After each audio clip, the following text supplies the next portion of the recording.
బలపరచు వారి అందే నేను సమస్తము చేయగలను. దేవుడు మనలను బలపరిచేవాడు. దేవుడు మాత్రమే మనల్ని ఏం చేసేవాడుగా ఉంటున్నాడు? బలపరిచేవాడుగా ఉంటున్నాడు. కాబట్టి ఒక మాటలు చెప్పాలంటే, మై గాడ్ షెల్ స్ట్రెంగ్థెన్ మీ. దేవుడే నన్ను బలపరచడు. ఇంకెవ్వరు బలపరచలేరు, ఎవరు ఈ బలాన్ని ఇవ్వలేరు. ఇది ఇక్కడ రాయబడింది, నేను సమస్తము చేయుదును కాదు, చెయ్యగలను. ఎక్కడి నుండి వచ్చింది బలము అంటే, చేయగలిగిన వాని, బలము కలిగిన వాని తన హృదయంలో కలిగి ఉన్నాడు. కాబట్టి నన్ను బలపరిచి వాని అందు నేను సమస్తమును చేయగలను. దేవుడు చేయగలడు కాబట్టి ఆయన కూడా చేయగలిగిన స్థితిలోనికి తీసుకురాబడినాడు. కాబట్టి జ్ఞాపకం పెట్టుకోవాలా, దేవుని పిల్లలంగా దేవుడు మనలను ప్రేమించడం మాత్రమే కాకుండా, మనల్ని రక్షించుకొనుటకు తన ప్రాణమునిచ్చడం మాత్రమే కాకుండా, మన పాపాలకు పరిహారం కలిగించి సంతృప్తికరమైన జీవితమును మనకు ఎవరు ఇవ్వలేనిది ఆయన మాత్రమే ఇవ్వడమే మాత్రమే కాకుండా, రెండవది ఆయన ఏం చేస్తున్నాడంటే, ఆయన మాత్రమే మనల్ని బలపరిచేవాడు. చెప్పండి, ఆయన మాత్రమే మనల్ని బలపరచగలిగినటువంటి వాడు. మై గాడ్ షెల్ స్ట్రెంగ్థెన్ మీ. దేవుడే నన్ను బలపరిచే అంటే దేవుడు మనల్ని బలపరిచేటువంటి వాడు. 2వ పత్రిక 12వ అధ్యాయములో, నీకు చాలును, బలహీనత యందు నా శక్తి పరిపూర్ణమగుచున్నని ఆయనతో చెప్పెను. కాగా క్రీస్తు శక్తి నా మీద నిలుచుండు నిమిత్తము విశేషముగా బలహీనతలు యందు ఏం చేస్తున్నాడంట? బహుగా అతిశయపడుతున్నాడు, సంతోషపడుతూ ఉన్నాడు. చూడండి, ఆ క్రీస్తు శక్తి నన్ను కప్పు నిమిత్తము, ఆయన బలము చేత నన్ను ఏం చేస్తున్నాడు? మన యొక్క బలహీనతలు, మన యొక్క బలహీనమైన పరిస్థితుల్లో బలపరిచేవారుగా బదులుగా బలహీనపరిచేవారుగా ఉంటారు. యోబు తన జీవితంలో ఎంతో బాధకరమైన పరిస్థితిలో ఉన్నాడు. ఎంత బాధకరమైన పరిస్థితుల్లో ఉన్నాడు అనగా, మొదటి అధ్యాయంలో తన దుర్భరమైన పరిస్థితిని మనం చూడగలం. ఇటు ఆస్తిపరంగా నష్టపోయినాడు, అలాగనే ఆరోగ్యపరంగా నష్టపోయినాడు, కుటుంబ పరంగా నష్టపోయినాడు, ఆస్తిపరంగా తనకున్న సంపదంతా పోగొట్టుకున్నాడు. అలాగే కుటుంబ పరంగా ఉన్న పిల్లలందరూ కూడా చనిపోయినారు. తన వ్యక్తిగత పరిస్థితులను చూస్తే తనకున్న ఆరోగ్యం కూడా పోయింది.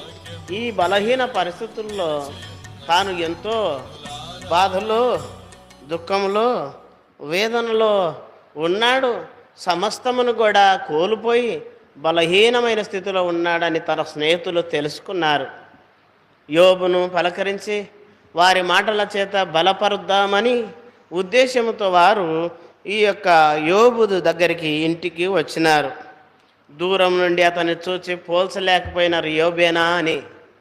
వాళ్ళు వచ్చి సుమారుగా 7 రోజులు వాళ్ళు తనను చూసి ఏడుస్తూ వచ్చినారు. అంతవరకు కూడా ఏం మాట్లాడలేదు, అంత పరిస్థితి ఉన్నది.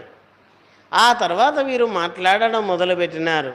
దేనికి వీరు ఎందుకు వచ్చారు? వీళ్ళు యోబు బలహీనంగా ఉన్నాడు, తమ మాటల ద్వారా బలపరుద్దామని వచ్చారు, ఆదరిద్దామని వచ్చారు. మాటలు మొదలుపెట్టారు. ఒక్కొక్కరొకరు ఫిలాసఫర్స్గా వేదాంతపరమైనటువంటి మాటలు మాట్లాడుతూ వాళ్ళు యోబును బలపరచడానికి బదులుగా బాధపరిచిన వారుగా ఉన్నారు. చూడండి, యోబు గ్రంథం 16వ అధ్యాయము 2వ వచనం. యోబు గ్రంథము 16వ అధ్యాయం 2వ వచనం.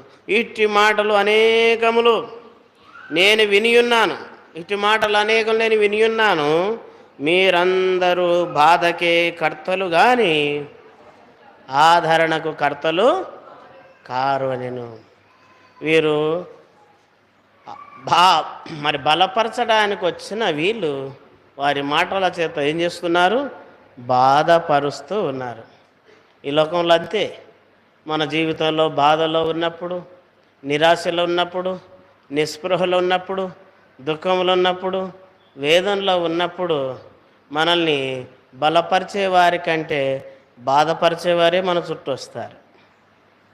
బాధ కలిగించేవారే మన చుట్టూ వస్తారు. వాళ్ళ మాటలు మాట్లాడుతూ ఉంటే కనీసం ఈ మాటల ద్వారా ఆ వ్యక్తికి ఎంత బాధ అవుతుందో, ఎంత గాయమవుతుందో, ఎంత బాధపడిపోతారో కూడా ఆలోచించకుండా మాట్లాడుతూ ఉంటారు.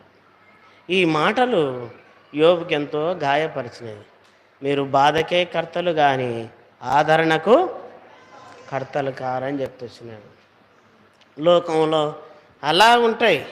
మనుషులు మనల్ని బలపరచడానికి బదులుగా బాధపరిచేవారిగా ఉంటారు. పరిస్థితులు మనల్ని బలపరచడానికి బదులుగా బలహీనపరిచేవిగా ఉంటాయి. పరిస్థితులు కూడా మనల్ని ఏం చేస్తాయి? బలహీనపరుస్తాయి. బలవంతుడైనటువంటి ప్రవక్త అయిన ఏలియా తాను ఆ పై నుండి ప్రార్థించి అగ్ని కుమరించి దహన బలిని, కట్టెలను, నీళ్లను బుగ్గిగా చేసినటువంటి ఈ యొక్క గొప్ప బలమైన ప్రవక్త పాత నిబంధనలో. ఇలాంటి బలమైన ప్రవక్త ఎంత బలహీనమైపోయినాడో మొదటి రాజుల గ్రంథం 19వ అధ్యాయము 4వ వచనంలో చూస్తే, తాను ఒక దిన ప్రయాణము అరణ్యములోనికి పోయి ఒక బదరీ వృక్షం కింద కూర్చుండి మరణాపేక్ష గలవాడై, యెహోవా, నా పితరుల కంటే నేను ఎక్కువ వాడను కాను, ఇంత మటుకు చాలను, నా ప్రాణం తీసుకొనమని ఎంత బలహీనుడైపోయినాడో చూడండి. బలవంతుడైన ప్రవక్త బలహీనుడైనాడు. ఎందుకంటే తన చుట్టూన్న పరిస్థితులు తననేం చేశాయంటే బలహీనపరిచాయి. మన చుట్టూన్న మనుషులు మనల్ని బలపరచడానికి బదులుగా బలహీనపరుస్తారు, బాధపరుస్తారు. మన చుట్టూన్న పరిస్థితులు మనకు బలాన్ని ఇవ్వవు కానీ బలహీనపరుస్తాయి. కాబట్టి ఇలా చూస్తూ పోతే ఈ లోకంలో మనకు బలహీనపరిచే పరిస్థితులు ఎన్నో, కానీ బలపరచగలిగిన వాడు దేవుడు మాత్రమే. మై గాడ్ షల్ స్ట్రెంగ్థెన్ మీ, నా దేవుడు మాత్రమే నన్ను బల